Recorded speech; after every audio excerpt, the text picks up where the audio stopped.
Hi there guys, got a video here for you today on an S400, and what we're going to be doing is stripping it down and giving it a good service.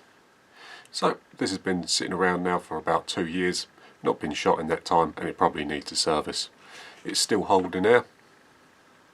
This is Huma regged, so this gauge here does only show reg pressure, but it's still above the regulator pressure, so it's holding air well. These are unregulated from the factory, but I added a Huma regulator.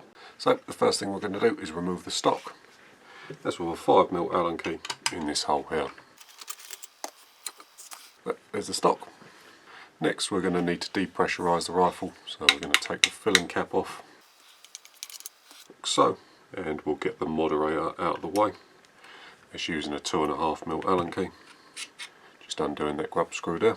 So this is still pressurised, as you see there, and what we're going to do to depressurise the rifle is crack the T-filler bar loose. So just with an adjustable spanner, across the two flats there, we're going to turn very gently. It does make a pop this, so you just got to be careful and waiting for it. But it'll de-seat the O-ring and we'll lose the air out.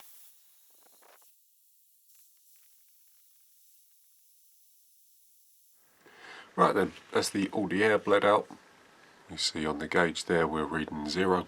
Just as a precaution, because this is regulated, what we're going to do is take the gauge off first.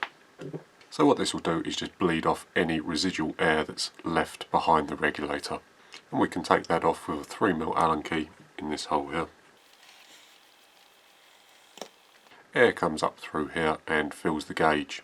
So if there was any residual pressure, that's where it would come from. So we've got an O-ring on the back there, and there's our gauge.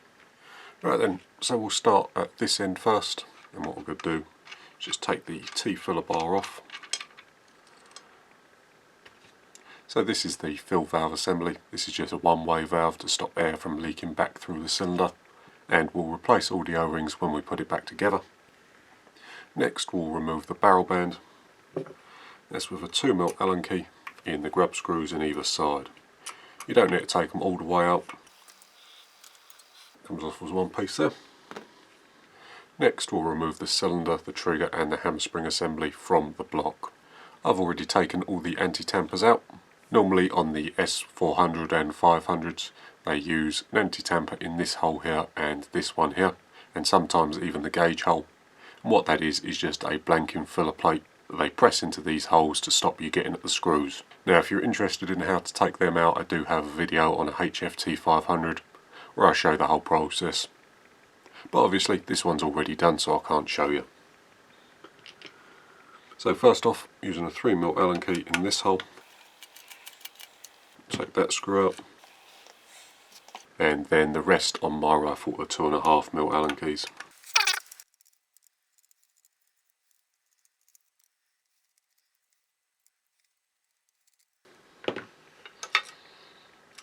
And them two assemblies are. Just be careful as you take these two pieces apart, there is an O-ring between the two blocks. So we'll take that out so it don't get lost. And I'm just going to tip all the screws out. So we'll do the block assembly first, then come back to the cylinder.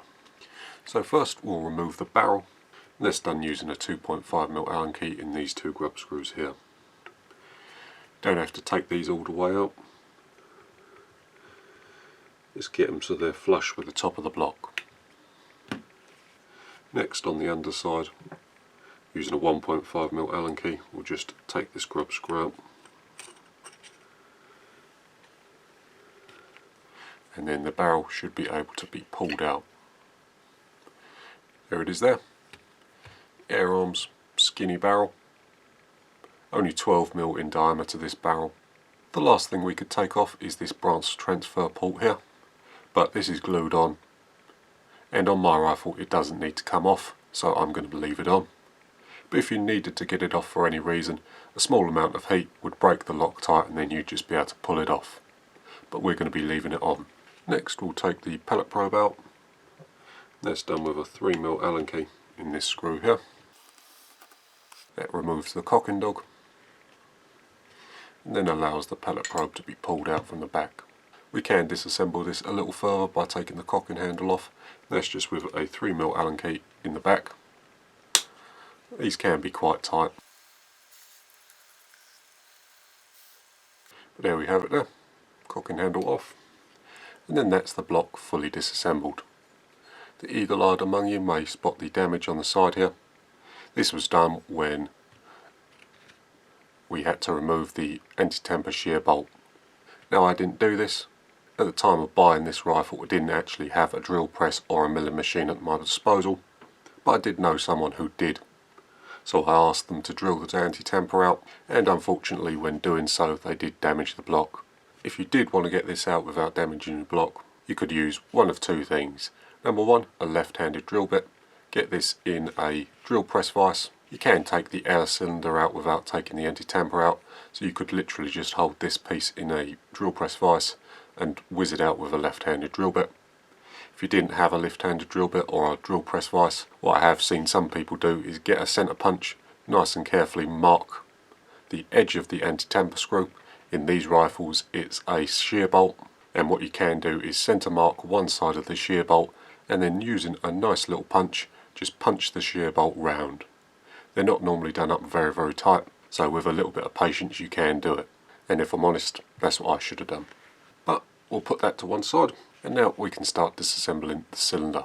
So first thing we're going to do is take this bolt out of the back. When you do this, it is sprung loaded, so just be careful as you undo it. So there's the trigger unit. We'll disassemble this further in a second. And there's the hammer spring. Now the air arms are a little different in that they don't have an easily adjustable hammer spring. So what I mean by that is that there's no adjustment to this hammer spring other than cutting it down, or if you wanted to make it more powerful, making thicker hammer spring guides. The air arms limit the power using the transfer port. The more you block this transfer port hole off, the lower the power goes obviously, and they do away with the hammer spring adjustment altogether. But next we can take the valve assembly, which is this part here, away from the cylinder. Now these can be quite tight, but if I remember right I didn't need to use any heat on this when I got this off originally. Although you may want sort of a rubber glove over there just to get you a bit more grip as you try and twist it. This one wasn't too bad.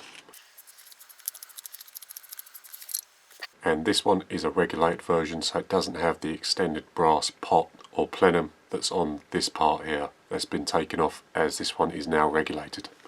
So in the cylinder we still have the plenum sleeve. So this is effectively now our plenum and just acts as a standoff between the valve housing and the regulator. So I'll stick this to one side, and now we can remove the regulator. And the way I like to get these out is just with an M3 bolt in the base of the regulator piston, just in there. Just do that up until it stops. Doesn't need to be done up tight. And then using some pliers, just lightly grip the end of the screw and give it a tug. And there it comes. My one was quite tight, so I actually had to grip the screw here in the vise. You can see the flats on it there, but it did come out with a little bit of force. I'm guessing that the O-rings have just dried out over a period of just sitting, and they just got stuck in there. But there's the Huma regulator for this rifle. Looking a bit old now, hasn't seen the light of day in quite a few years, but we'll stick this to one side. I'll take this apart in a second for you. And then this is a cylinder, so I'll just get this end off just as completion. And to get these ends off here, I've got a little tool that I made up, just with two prongs that go in the end, that just allow us to unscrew the end. So there's that there. Realistically there's probably no reason that you'd ever need to take this end piece off, but we've just done it for the video. I'll screw that in lightly for now, and we'll put some grease on this O-ring when we rebuild it. But that's the cylinder fully disassembled. Look down there. I'll give that a clean out with some rags in a minute. But there it is there. Right then, next we'll bring back the assemblies that we didn't quite take apart fully. First being this little angle bracket for the gauge. Pull this screw out here, it's got an O-ring on it. And then there's another O-ring on the base here. pull them off like so. I'll replace these O-rings when we rebuild it. And then for the gauge, we're just going to get an adjustable spanner along the flats and twist it. There we have it there. O-ring on the bottom there. Again, I'll replace that in a minute. Next we'll do the valve housing. Now if your rifle is unregulated, then the length of the pot is quite critical. On the back of this brass piece here is the valve return spring. You can see the end of the valve in there. And the measurement that you need to take is from the brass plenum to the face of the aluminium valve. But when you've got that dimension, we can come in here with a 2mm Allen key and loosen this screw in the bottom here. Then what that will allow us to do is unscrew this brass piece. Here it is there. There's the valve return spring and guide. And then if we push this little pin here, we can pull out the valve.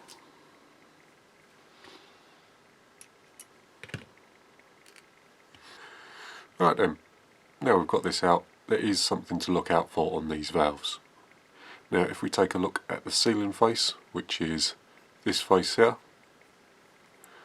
on here we see a slight amount of deformation or extrusion. Don't know how well the camera's going to pick that up, but there's like two steps there. There's a shiny outer edge and then a rougher inner edge. This rifle's been sitting for quite some time now, and that edge is fairly pronounced.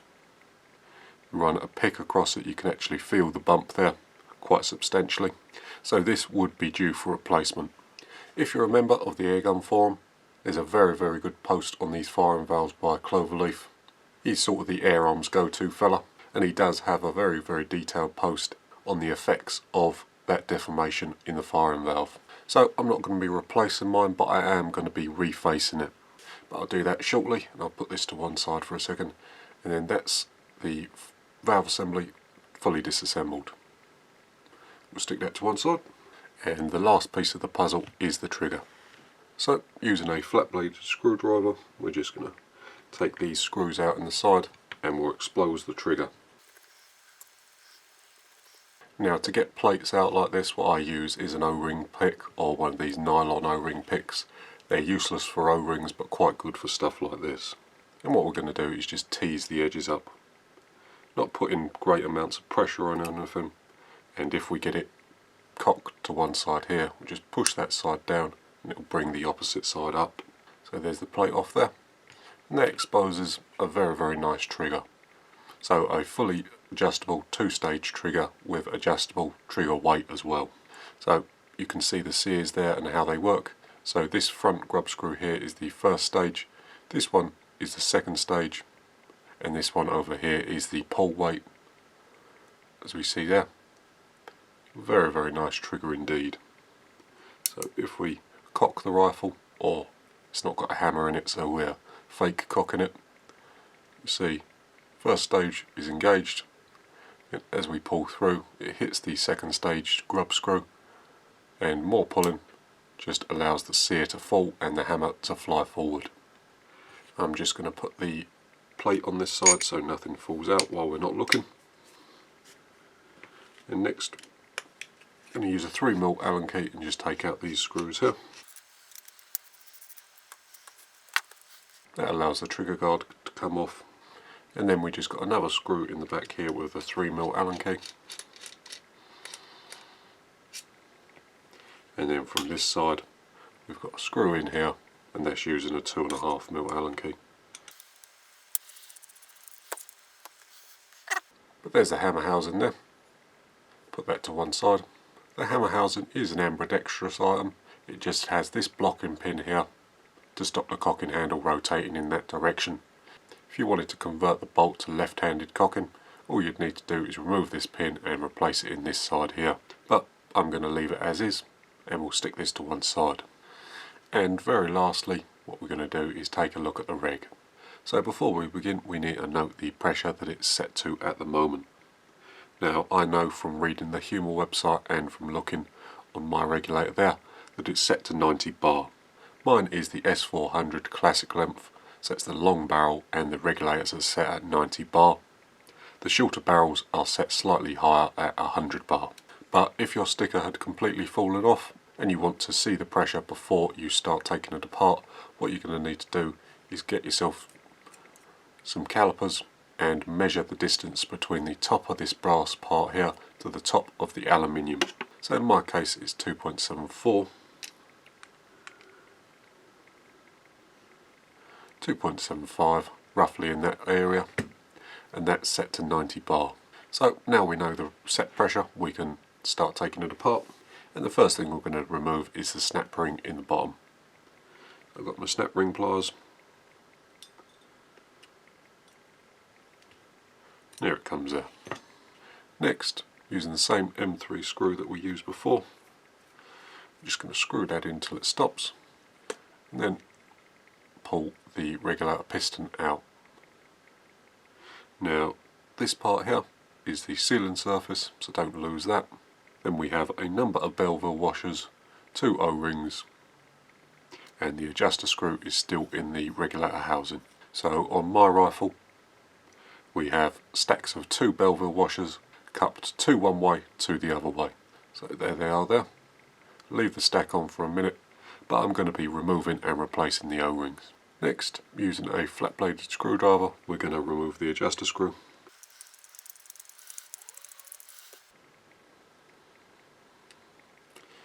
There it is there. Right then, that's the regulator fully disassembled. I'll get all of this cleaned up. I don't know what size O-rings are on the Huma regulator. I've just bought a Huma regulator service kit, so I'm just going to be replacing them. So we'll start with the regulator adjuster screw here, moving this O-ring at the bottom here. What I like to do with these ones is squeeze the 2 edges to get the O-ring to mount up in the middle, and using a nice sharp pointy thing, just hook the O-ring off. Then we'll take our new O-ring, a small amount of silicone grease around it, stretch it over the seat, then add a little more silicone grease to the outside. You only want a little bit, just wiping off the excess there, and then we'll drop that in the top. We'll just screw it in roughly for now, but we'll come back and adjust the final depth shortly. Next we're going to reinstall the little Pac-Man piece here. Now if you look very closely, I don't know how well the camera's going to pick this up, but on one side we've got a small dimple, and on the other side it's nice and smooth. Now the dimple side was obviously facing down to the adjuster screw, so we're going to flip it. So now the dimple's facing up and the smooth side's going to be facing down. And drop that in the hole, and it did stay the right side up.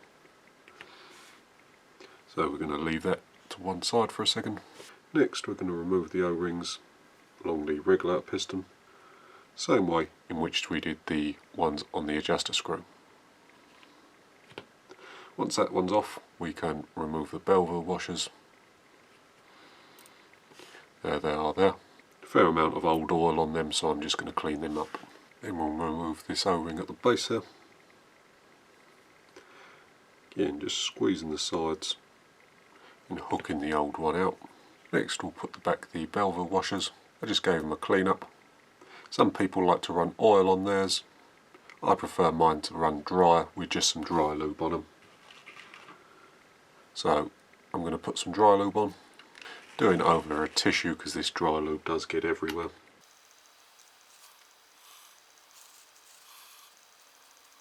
You only want a small amount, it does get everywhere, so just be mindful of that. Next we're going to replace the O-rings. Again, before they go on, just a small amount of silicone grease. Stretch them into the seat.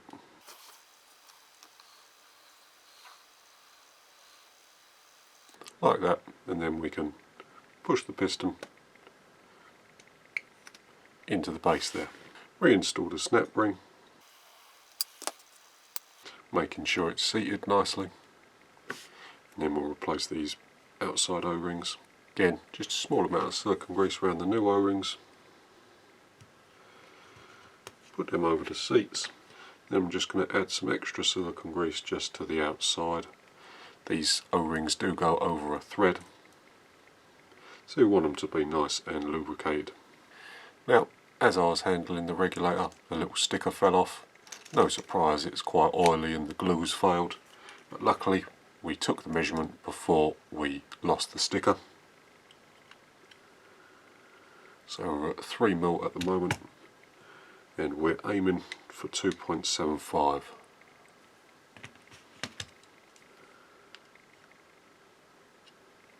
2.9. I think they were about there now. Right then, next we can start putting stuff back together. And the first thing we're going to do is put together the valve.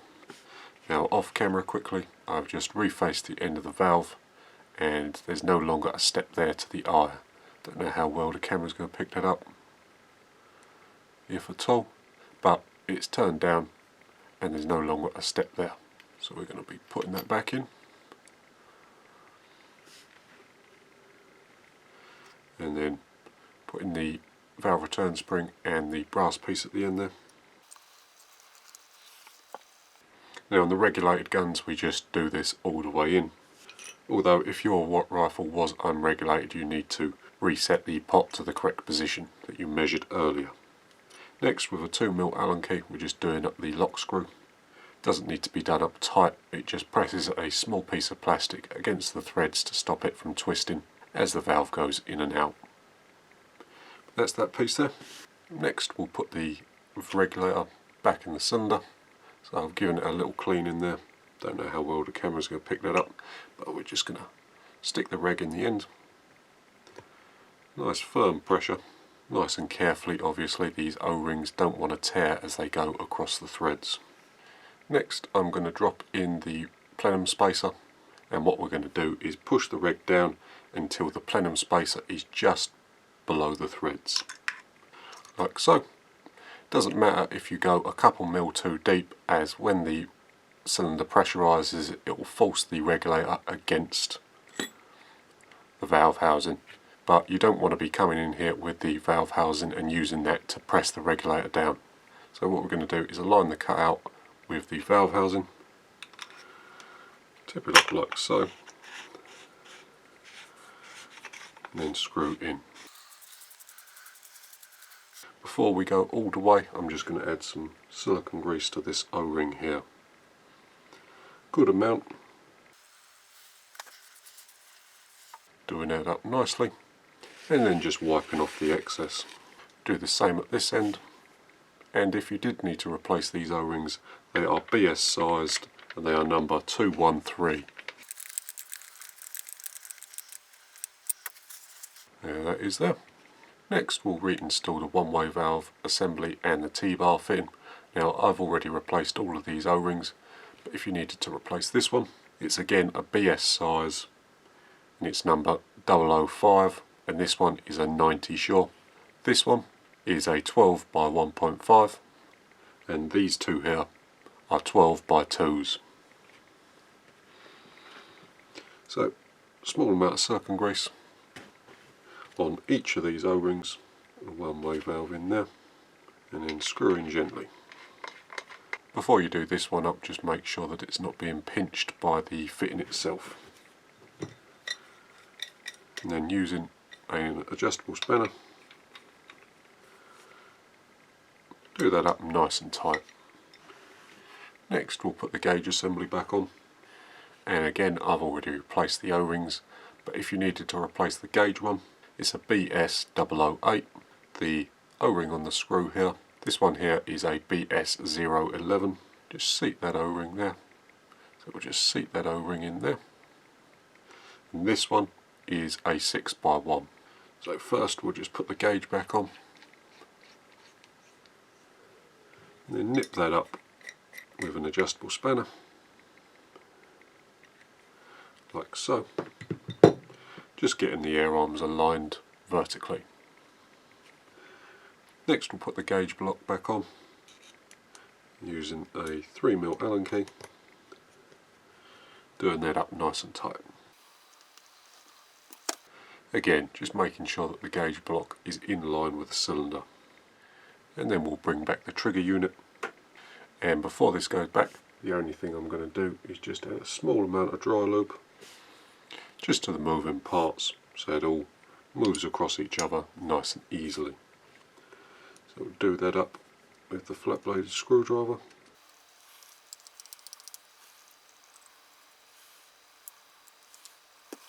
And then we'll put the trigger unit back along the hammer housing.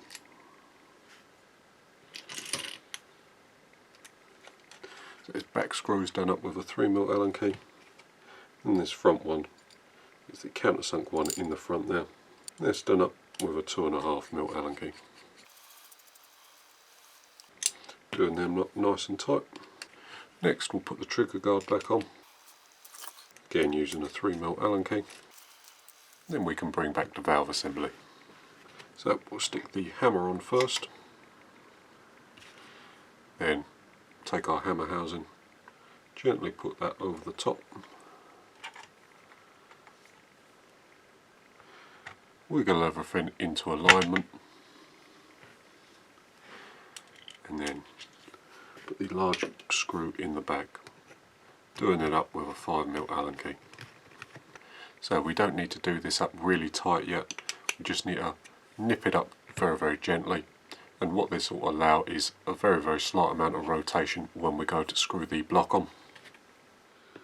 Next we'll bring back the block, and first using a 3mm Allen key we'll just do the cocking handle on, or the bolt handle on.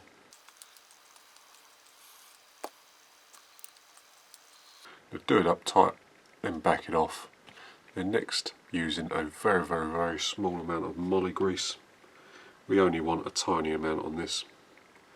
Just going to smear some over this section of the pellet probe,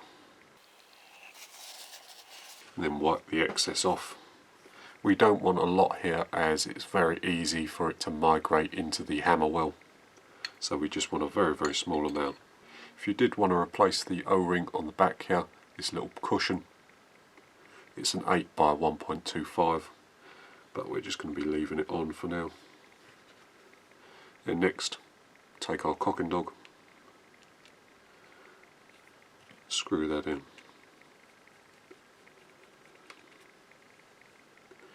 Get that nice and tight. Then we can come back and get our bolt handle in the right place. It's going to be about there. We can fine tune that when that's on the rifle. But there it is there. Next we'll reinstall the barrel, so transfer port down, and if you wanted to replace these barrel external seals, that's 8 by 1 O-rings. Some barrels don't have them, this one does. And then your probe seal.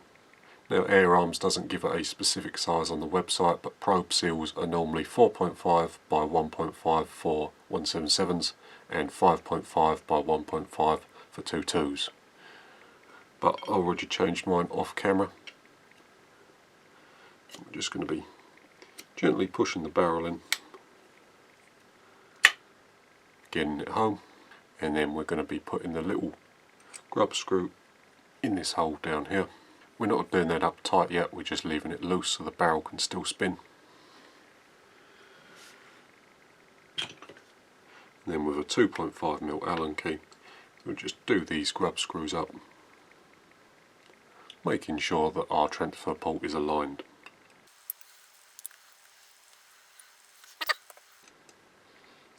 Then now those two grub screws are done up, we can come back with a 1.5mm Allen key and just nip it up. So next we'll put the little O-ring, this is a 6 by 1, between the two blocks like so. And then with the cocking dog in a neutral position, stick the two blocks on top of each other, like so.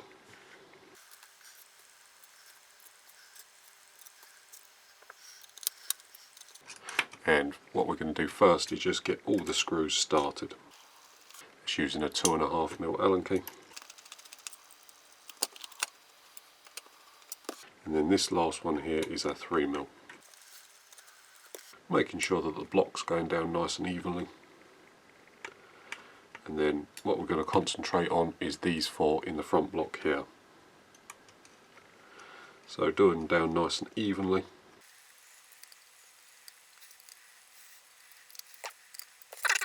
and then coming back and tightening them up. Just do a final check, make sure everything's in line and that we've got no problems, and giving a quick look down, making sure everything's nice and square still, and then we'll do up the back too. Same pattern, do them both up gently first, then come back and tighten them. Now that that's done, we can come back with a 5mm Allen key in the back and do that up nice and tight. Making sure that the rifle cocks and fires nicely. And then lastly we're going to fit the barrel band. Now if you did want to replace the O-ring that's in the barrel band, it's a 12 by 1.5. Some people say take it out for better accuracy, other people say leave it in. I've not found it makes an awful lot of difference, to be honest. But that's just me. And then using a 2mm Allen key, lightly do the grub screws up. At this stage what we need to do is look down the rifle and make sure the barrel is nice and straight and it's not cocked off to one side. So once the grub screws are lightly done up, I like to put the filler cap on. What that does is ensure the barrel band is nice and straight, vertical. Look down the rifle, make sure that we're nice and in line, which we are there. Nip up the two grub screws, recheck our alignment, still happy there, so I'm going to do them grub screws up nice and tight. And again rechecking. You can make a jig up if you want, but I've found just doing it by eye is good enough for me.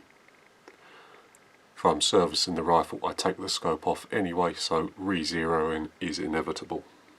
Last thing we've got to put back on is just the silencer. And we're going to be doing that up with a 2.5mm Allen key. Right then guys, so that was the full service. It's now the next day. I've leak tested the rifle overnight and we're still where we need to be. It's very difficult to tell if these rifles here are leaking when they're regulated, as this gauge only shows regulator pressure. But what I've done is I've tested it with the fill bottle and it's still where I left it when I filled it up last. So just a quick tip I will mention when filling up air arms rifles is that when you're filling them up from bone dry, you need to cock the rifle in order for it to fill. If you don't cock the rifle, what will probably happen is air will rush through the barrel as the firing valve will be held open by the hammer. With that being said, it's time to chrono test the rifle, make sure it's still where it needs to be. So I'll get my chronograph set up and I'll bring you back when we're about to start. Right then, I hope you can see that nice and clearly. What I thought we'd do is a live chronograph test. I probably will speed it up, but you'll be able to see the figures as they come up on the chronograph. This is a 2.2 rifle and obviously sub 12 foot-pounds, so we're aiming for around 560. I did test the rifle before we serviced it and the spread was about 15 over 10 shots. So we're going to do 10 shots again and see what the spread's like.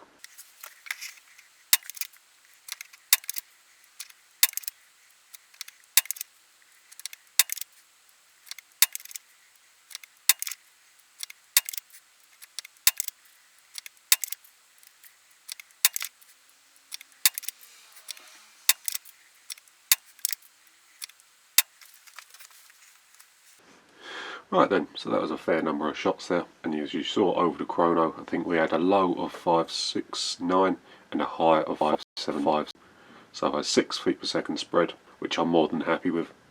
Rifle's going to take a little while to bed in, and I'm going to be taking it down the range and seeing what it shoots like at the weekend. It is a little higher than before the service. That could be down to a number of things. Maybe the regulator was set a little higher than it was before, or just giving it a service and a clean up has improved the efficiency a bit. What I am going to do though is turn it down very, very slightly. If I remember right, the last time I shot this rifle it shot best around 11.3. So to do this, what I've done is remove the cap screw that was over the transfer port adjuster, and I'm going to just put a 1.5mm Allen key in there, turn it in or clockwise, 1/8 of a turn, and see what the power drops down to. So that's more like it there, 563. Just do a few more shots, make sure it settles.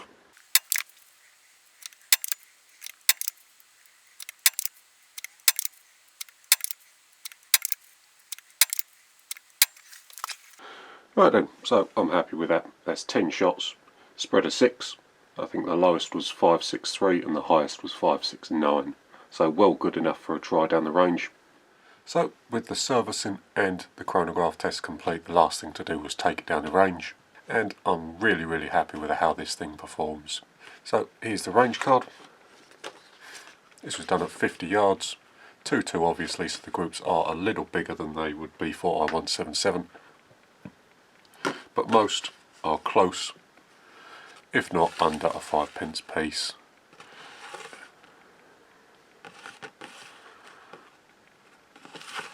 So, 1 or 2 little flyers there.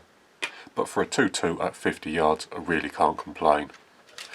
That's with the Air Arms Diablo Fields. I've always found Air Arms rifles seem to shoot better with their own pellets. I don't know why that is, but it's always seemed to be the case for me. But that's going to be about it for this video, guys. Really happy with how the S400 performs, but we may end up revisiting the S400 at some point. I might lighten the hammer, make some spring guards for it and do some other things. But if we do decide to do any more projects on it, I'll share it with the channel. But for now, guys, thanks for watching and I'll see you in the next one.